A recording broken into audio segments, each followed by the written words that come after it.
Good morning, everyone. So we are going to finish up Chapter 8 today. If we have any time, we'll start Chapter 9. The Chapter 9 slides are up already, so you can look at those or download them if you use them. All right, so let's get into it.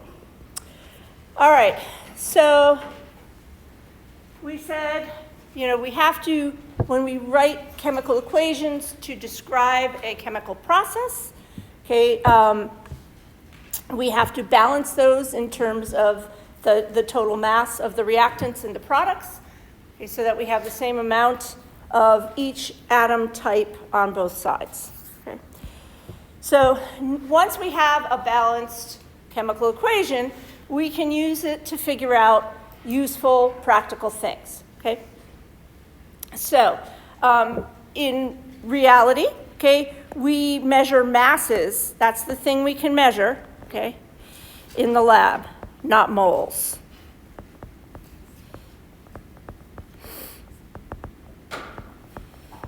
All right.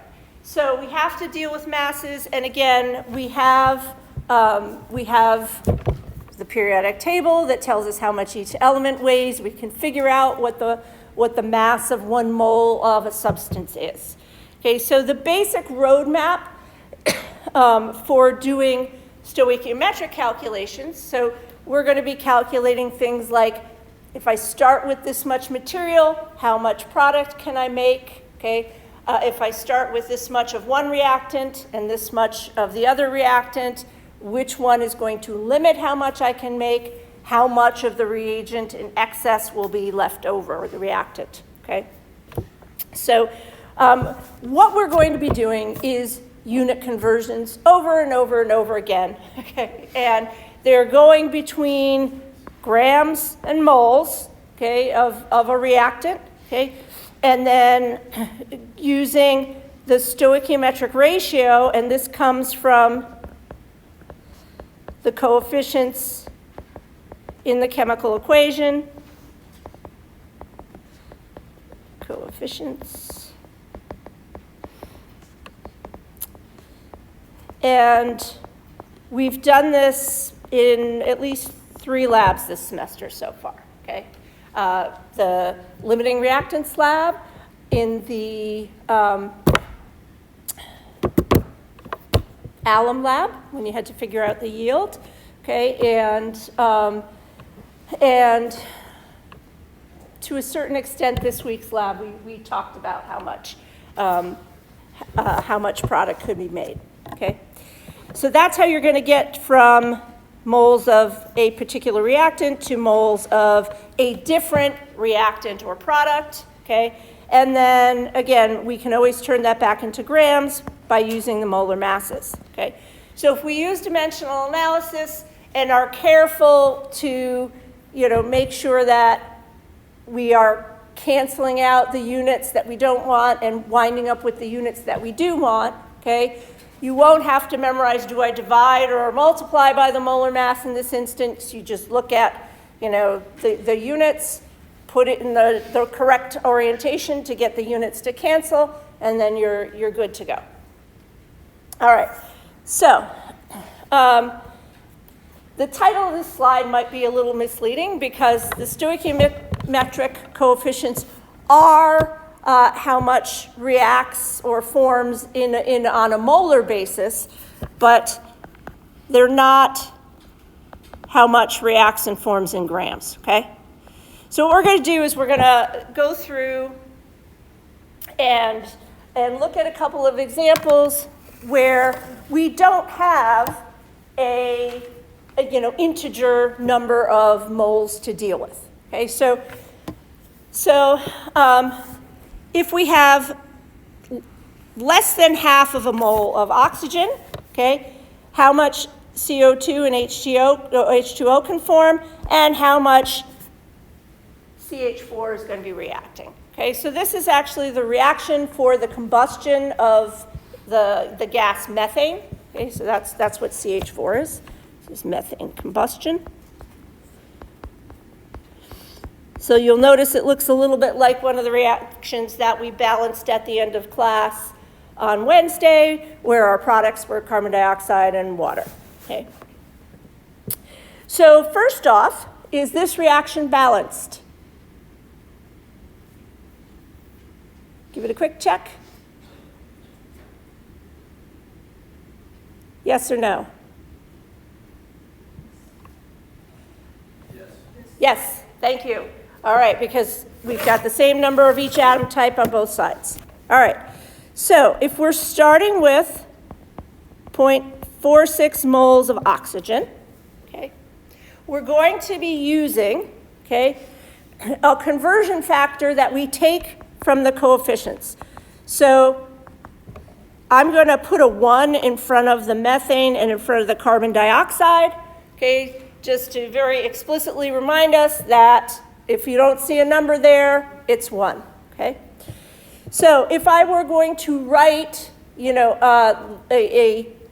what we would use as a conversion factor, I could say 1 mole of CH4 reacts with 2 moles of O2. 1 mole of CH4 produces 1 mole of CO2. 1 mole of CH4 produces 2 moles of H2O. Okay, so I could write it that way. I could do the same thing for the oxygen, right? So 2 moles of oxygen. We already have the relationship with methane, so I'm just going to do the two products. 1 mole of CO2, 2 moles of oxygen, 2 moles of H2O. Okay. Yeah. So you know what I'm going to do is I'm just going to put a little like third line there to say that's the relationship between the two. If I have 1 mole of methane, okay, and I want all of it to react, I need 2 full moles of oxygen, okay? And I'm just writing those to put it in the context of looking at it like it's a conversion factor, okay? So if I have 0.46 moles of oxygen, okay, I can use this relationship right here, okay, and I can say, okay, I want the moles of oxygen to cancel, right? And when I react 2 moles, I react 1 mole of methane, okay? And so what will happen is the moles of oxygen will cancel, okay? And so I have 0.46 divided by 2, which I'm putting into my calculator just because I can't even add 2 plus 2, and if I'm in front of a room of people. So 0.23 moles of CH4, okay? So if I were to take 2 moles of oxygen, this is the amount of methane that I could fully oxidize, fully combust into carbon dioxide and water, okay? So if I start with, bless you, 0.46 moles of oxygen, this is the maximum amount of CH4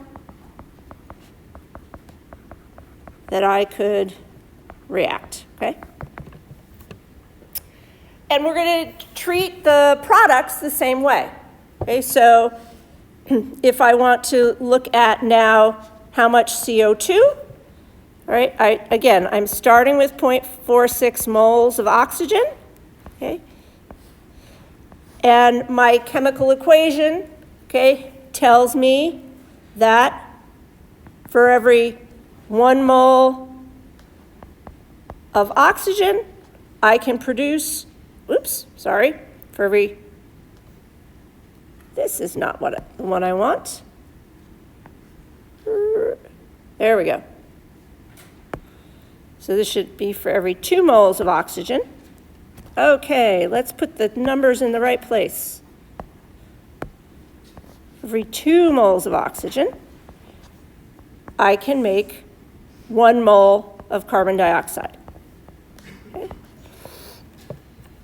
And so the numbers work out to be the same. Oops.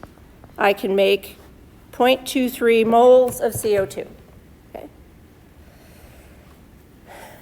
Now, the relationship between the amount of oxygen that reacts and the amount of water that can be produced is different, right? So if I start with 0.46 moles of oxygen, I've got my 2 moles of oxygen, and that can produce 2 moles of water. So that is a 2-to-2 or a 1-to-1 ratio of oxygen to water as my product, okay? So again, my moles of oxygen is going to cancel, and 0.46 multiplied by 1, which is 2 over 2, right, gives me 0.46 moles of water. Okay. And I'll just to be complete, I'll cancel those out. Okay. Okay, so it's fairly straightforward, okay, to go from moles to moles, okay? And the next thing we're going to do is we're going to add a layer onto it and say, well, we don't work with moles in the lab, we work with grams, right? And so whether we're saying I'm starting with 50 grams of oxygen, how much CO2 can I produce, or I'm starting with 2 moles of oxygen, how many grams of CO2 I can produce, okay? The kind of central relationship going between reactants and product or reactants and reactants, okay, is going to be doing that mole conversion using the stoichiometric coefficients, okay? However, to get into that relationship, okay, I'm going to have to go through a unit conversion between mass and moles, okay? And that's again, because remember in moles, we're counting objects, right? So if I'm looking at this in let's just say molecules, okay? What I have, right, is 1 molecule of CH4 reacting with 2 of oxygen, and I'm producing 2 molecules of water and 1 of carbon dioxide, okay? And that's what actually happens. That's how the atoms rearrange, okay? And the only way I can talk about things in those terms, relative terms, in terms of, 1 molecule of methane can produce 2 of water, okay? I have to be talking in terms of, how many little pieces of molecules are there, okay? I can't be talking in terms of grams. All right, so let's go through an example where we're looking at, we've got 25 grams of oxygen, okay? And we want to know what mass of the CH4 reacts and what are the masses of the CO2 and the H2O that can be formed, okay? All right, so first thing we're going to do is, because we're dealing with mass, we are going to figure out what the molar masses of all of our compounds are, okay? So I'm just going to put them up here, and I'm going to call them molecular weight. That's what the MW stands for. Okay, and so CH4 is the mass of carbon, right? 12.011 plus 4 times the mass of hydrogen, 1.008. And so 12.011 plus 4 times 1.008. All right, so that's 4.032, and that's grams per mole of CH4, okay? All right, so oxygen is 15.999 times 2, so that's going to be 31.998 grams per mole of oxygen. And times 2 plus 12.011. So carbon dioxide, let's move this thing over here, thank you, is 44.009 grams per mole of CO2. And then water, oops, 999 plus 2 times 1.08 is 18.015 grams per mole of H2O.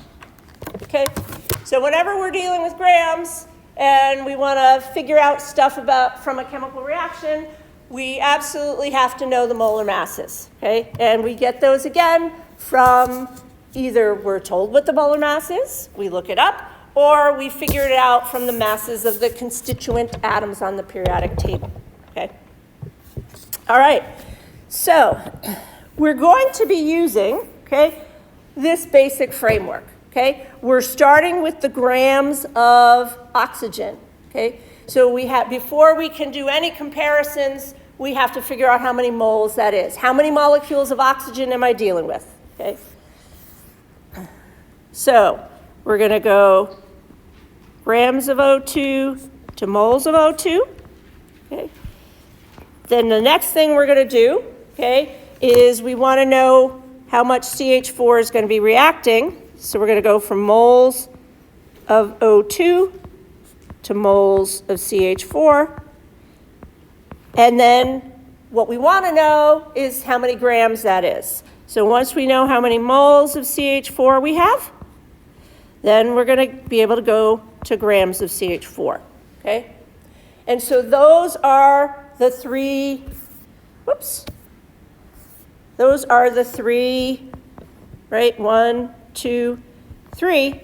Those are the 3 steps, okay, to get us from grams of A to grams of B.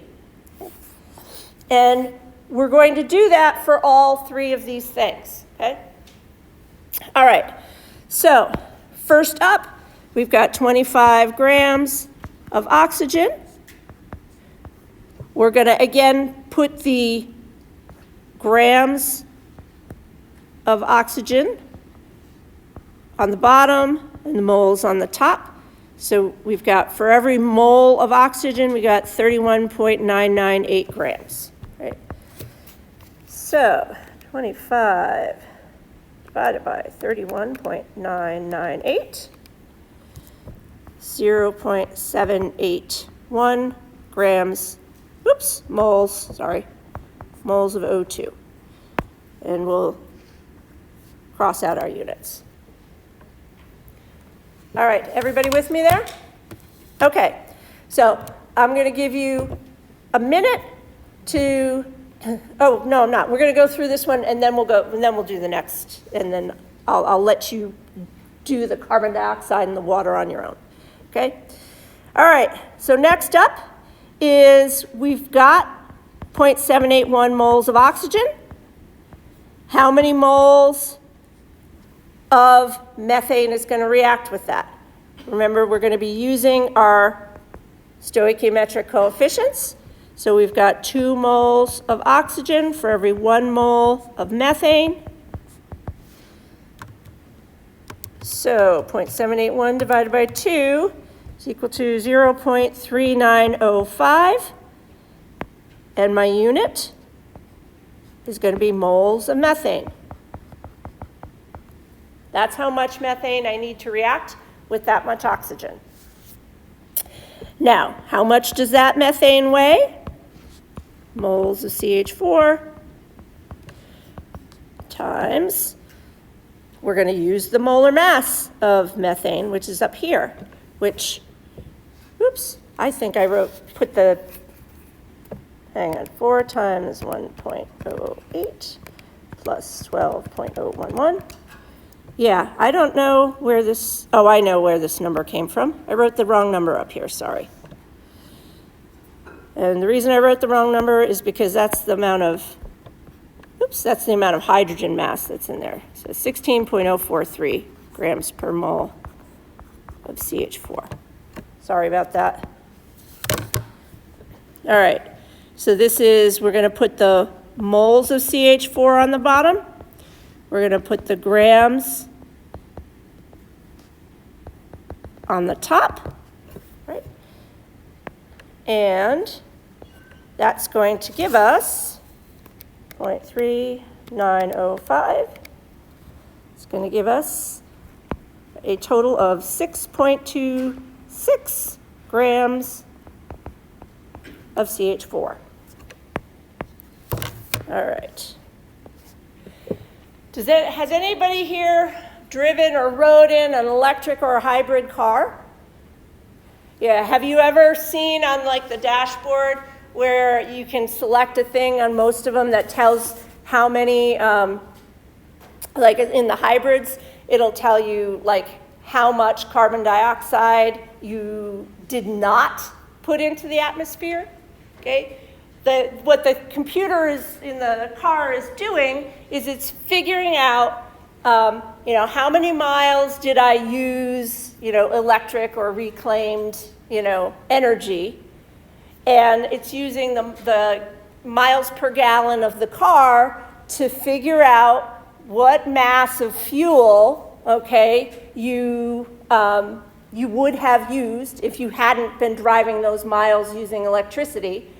And it's doing this calculation. It's figuring out, in terms of the CO2, like how much CO2 would have been produced had I burned, a certain amount of fuel. Okay, so there you go. We are aiming to be as smart as a hybrid car. Does that sound? All right. So I'm going to give you 2 minutes. And I want to see if we can figure out, how about if we do this? Everybody in the center, you guys figure out how much CO2 can be made.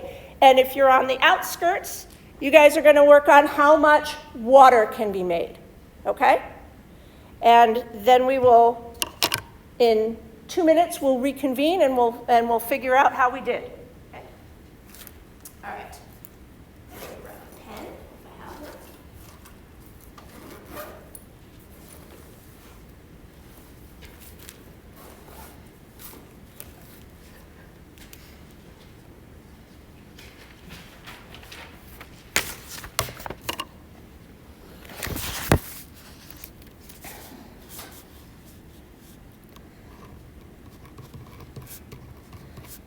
All right, I'm going to give you guys a big hint, okay, all of you. Which step can we skip? Because we've already done it. Thank you very much. Yes, we can skip step 1. We already know how many moles of O2 we have. So you just have to do steps 2 and 3, okay?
All right, Noah, you got your number?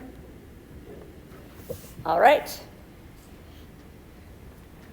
Okay, so we're going to start going through it, okay? So, for the amount of CO2, what did you get, Noah? I got 17.19. That is absolutely correct, okay? All right, so how did we get there? Okay, we already know how many moles of O2 we have 0.781 moles, moles of O2. And so we need to multiply that by our stoichiometric ratio for the reaction. And so we're going to have our 2 moles of O2 on the bottom, and we've got 1 mole of CO2, right? We've already done that math, right? We've already divided 0.781 by 2, so that gives us 0.3905 moles of CO2 in this case. And so our last step is to figure out how many grams that is. So for 1 mole of CO2, we have 44.009 grams of CO2. And so that gives us our 17.19 grams of CO2.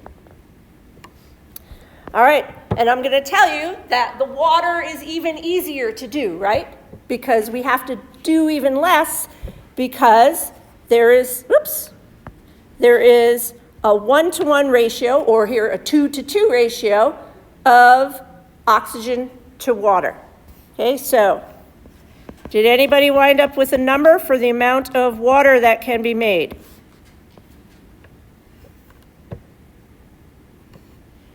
Or we're too shy to say. All right, spoiler alert, it's going to be 14 grams. Okay, so again, we're starting with, we know how much oxygen we have. Okay? And we know that for every mole of oxygen, we get a mole of water, right? So we already know that we have 0.781 moles of water. And I'm just going to keep my good habits, and I'm going to multiply it by my stoichiometric ratio. Okay, so that gets me to moles, and then those are going to cancel. And then I want to get to grams, so I will multiply it by the molar mass, which is 18.015. Those will cancel, and that's how I get to my 14.07 grams. Okay?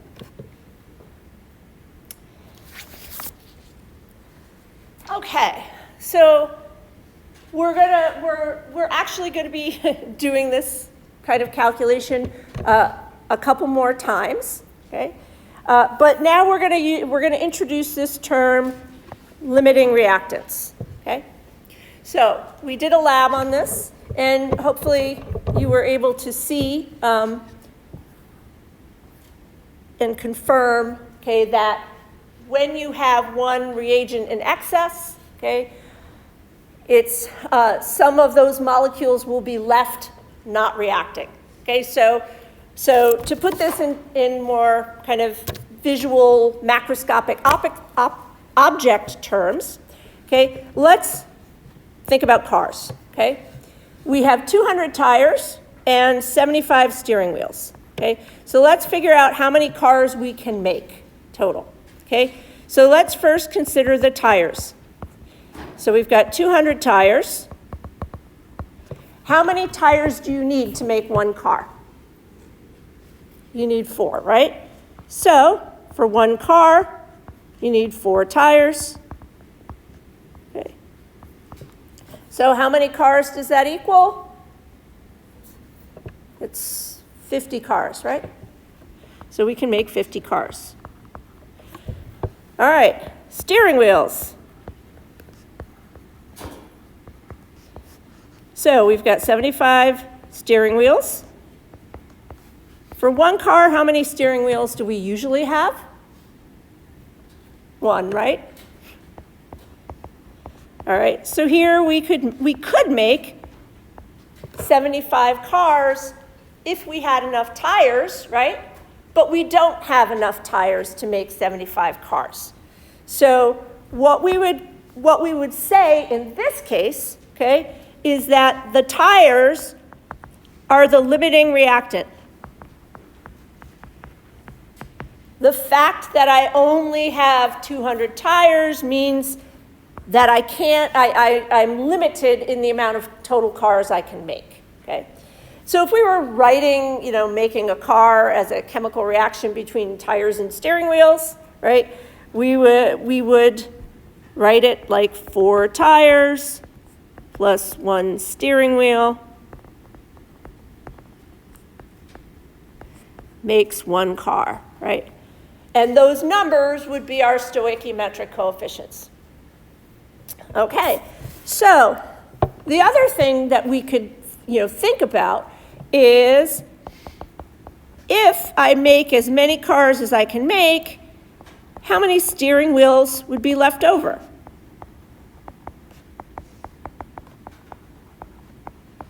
So in this case, it would be however many I started with, right, minus the amount that I used.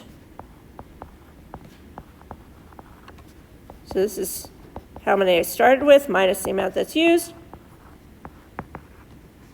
So I have 25 steering wheels left over, okay? Now, here I'm treating a car and a steering wheel as objects, right? One whole, and a wheel. One whole wheel. One whole steering wheel, okay? But those objects have mass, right? So I could be working in terms of, the mass of a tire, the mass of a steering wheel, okay? Now, because these are macroscopic objects, it's easy for me to count them as objects, right? So I don't have to be working with the masses of the steering wheels. So the way I work with macroscopic objects, okay, is equivalent to working with chemical compounds in terms of moles, right? I can count, that's how I count the objects, okay? But because I can't physically pick up one atom, okay, I have to be working in terms of the mass of atoms and molecules because they're so tiny, okay? So this is an example of, using a macroscopic object to determine, which is the limiting reactant, okay? We're going to have to deal with the things that we can measure in the lab, okay? So we have to deal in grams. All right, so let's do an example, okay?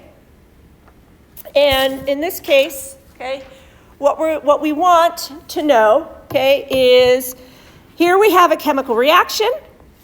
The first thing you always do is always check to make sure the reaction is balanced, okay? So first things first, always start with a balanced reaction. And so here I'm going to pause for a minute and tell you the difference between a question that might be on exam 4, okay, that would be something that I would ask you right after we do a chapter versus the type of question that might be on a final exam, okay? So the questions that are on the final, okay, are going to be more broadly testing sort of one concept at a time, okay? Whereas right after we, one or a couple of concepts at a time, whereas when we do things like right after we learn them, we'll expect you to kind of know more details. So, for example, on exam number 4, one of the kind of long answer questions or short answer questions might give you an unbalanced reaction and then ask you a limiting reactant question. So the first step you would have to do is balance the reaction. Whereas on a final exam, if I'm asking you which one's the limiting reactant, I'm going to give you a balanced reaction, and we're just going to see, can you figure out the limiting reactant from there? Okay, so one is like, can you do all the steps in context versus when you're, at the end of the course, when we're assessing what you learned on the final, we're kind of assessing things individually. Okay, so just a little strategy for you. Okay, so you're always going to start with a balanced reaction. Okay, then you're going to make sure you know all the molar masses.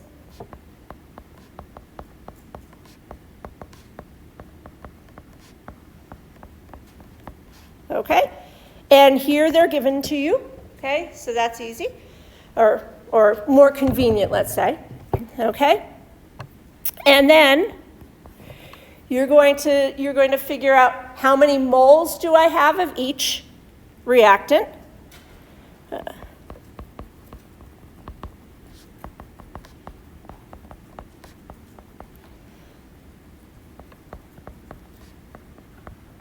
If you're trying to figure out, again, what's the limiting reactant, okay?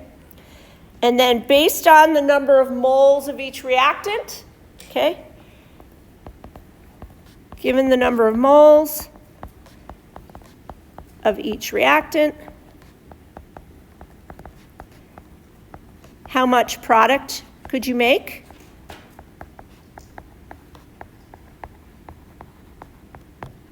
Okay? And the key here is whichever one of those reactants gives fewer moles of product is your limiting reactant, okay?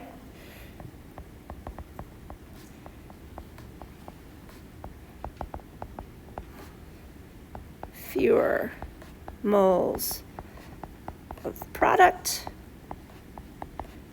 that equals the limiting reactant.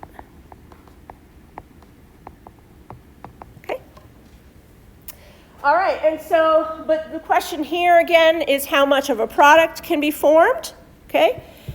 And so the last thing you're going to do is you're going to take the number of moles of product that can be made from the limiting reactant, which I'm just going to call LR here so that I don't have to write the whole word out. And convert to grams of product. So that's our map for how we approach these situations where we're in the lab, we want to figure out how much stuff we can make, okay? And this is, again, if you take an organic chemistry course or if you want to do any chemical synthesis, you're doing this all the time. If I'm starting with this much stuff, how much stuff can I make? Okay, this happens in industry. This concept is used in industry all the time when we're trying to make products, and you know the field of chemical engineering is all geared towards how do I maximize the amount of product I can make. Okay, because the chemical reaction tells us ideally, if we didn't lose any along the way, how much product I can get from my starting materials. So let's take this example, okay, and we'll kind of break it down. Okay, so after we figure out the limiting reactant, then we're going to figure out how much product can be made, okay? All right, so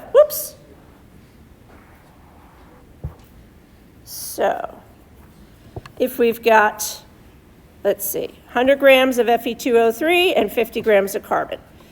So 100 grams Fe2O3 times, in 1 mole, we've got 159.7 grams, okay? And then for the carbon,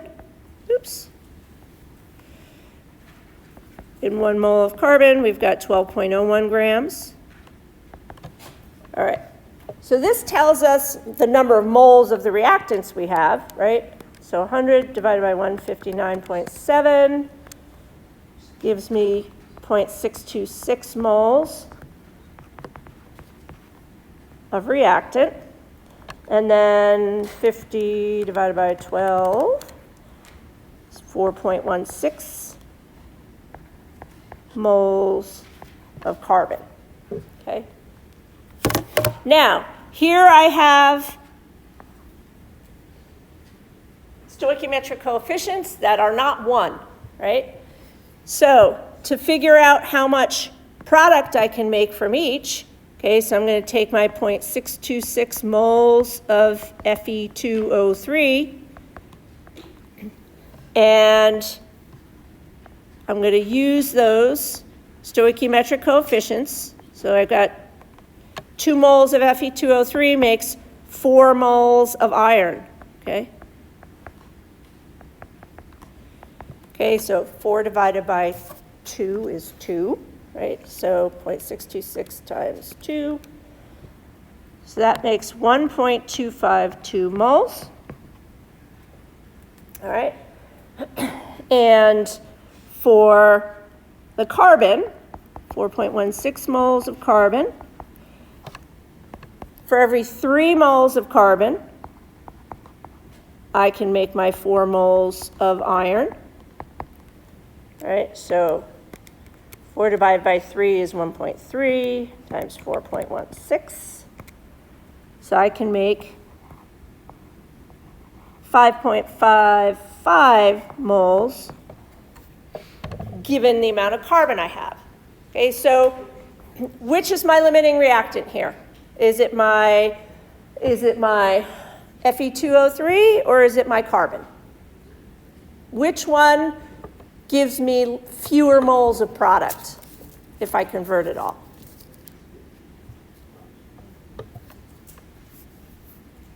Yes, Ron? Fe2O3, right.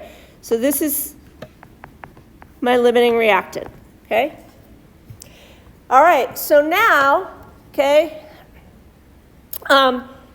if I want to figure out how much iron is made, okay, this is the amount of moles of product that I'm going to start with, okay?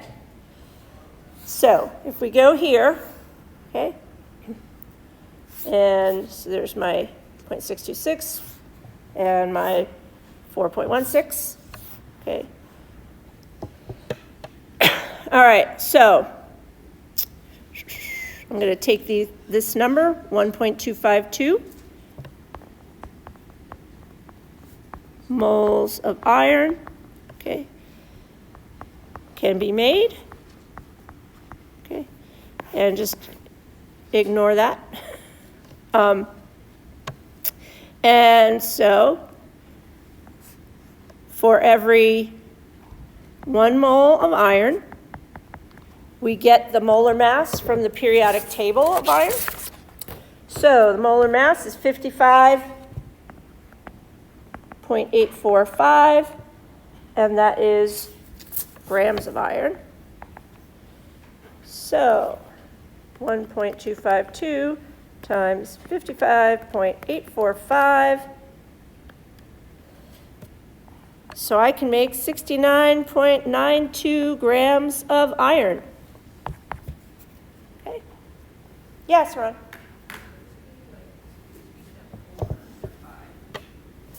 So this one is this is step 5 here. Yep. So step 1, we have a balanced reaction, right? Step 2, we know our molar masses, and I'll put iron in here. 55.845. Okay. Step 3 is figuring out how many moles of each reactant I have. Step 4, how much product can be made in moles. Okay. And then step 5 is how many grams we have. Okay. All right, so let's ask one last question, all right? And this you were asked to figure out in the limiting reactant lab, like how much of the excess reactant is left over. All right, so the excess reactant here is the carbon, right? So this is the excess reactant. All right, so our excess reactant, we started with 5.55 moles. Okay. So we started with 5.55 moles of carbon. Okay. oops, no, we didn't. We started with 4.16 moles because, oops, that's the number of moles of carbon we started with. So 4.16 moles of carbon, okay? Now, we've got 0.626 moles, 0.626 moles of Fe2O3, okay? So, 0.626 moles of Fe2O3. We're going to figure out how many moles of carbon was used, okay? So that's what we're doing here, okay? So if I'm starting with 0.626 moles of that, and I'm reacting it with carbon, right? We're going to use the relationship between the carbon, every 3 moles of carbon for every 2 moles of Fe2O3, okay? And that's going to tell us how many moles of carbon reacted. Then we'll subtract that from the amount we started with, and then we'll convert that back into grams, okay? All right, so 0.626 times 3/2, 0.939 moles. Let's see. Yep. All right, so if we started with 4.16, only less than 1 mole was able to react. So this is the amount of carbon left over in moles is going to be the initial. So this is what the initial and the change in the final means, right? It means how much do we start with? So this is starting, all right, 0.939 moles carbon that reacted. So 4.16. We have 3.221 moles of carbon left, okay? And the last thing we need to do, again, is put that into terms that have physical meaning to us. And the physical meaning is how much does it weigh, right? So 3.221 moles of carbon times, oops, the molar mass of carbon, which is 12.011 grams carbon per mole of carbon. And 38.69 grams of carbon, okay? So this is how much I'd have left over, okay? So you can imagine if you are, if you're someone who's, in the business of doing chemical reactions to make something, and you want to maximize your profit, right? You don't want to have stuff left over that doesn't get turned into product, okay? So you can figure, you would figure out, okay, how much carbon do I really need to react with this amount of Fe2O3, okay? And you wouldn't put more than you need to in unless, okay, this week you did a lab dealing with energy in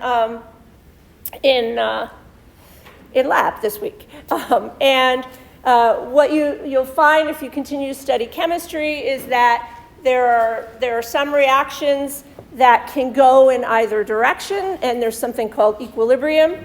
And so if you need to force a reaction in a certain direction, okay, then you would want to have something in excess. But if you have a reaction that just goes in one direction, okay, and you want to figure out what's the minimum amount of each starting material I can use to make a certain amount of product, okay, this is the type of thing you're going to do. And that's why it's so important to chemists to know, the masses of the elements, to know molar masses, and to have the concept of the mole, because again, it enables us to put things on a conceptual level, kind of in terms of how we would deal with macroscopic objects, okay? All right, so that's it for today. What we'll do is we will start chapter 9 on Monday, okay? And I'll begin with sort of just a brief reminder of what you did in the alum lab and how we used this whole concept of stoichiometry to figure out how well you did in terms of, how much product did you get given how much you started with in terms of aluminum.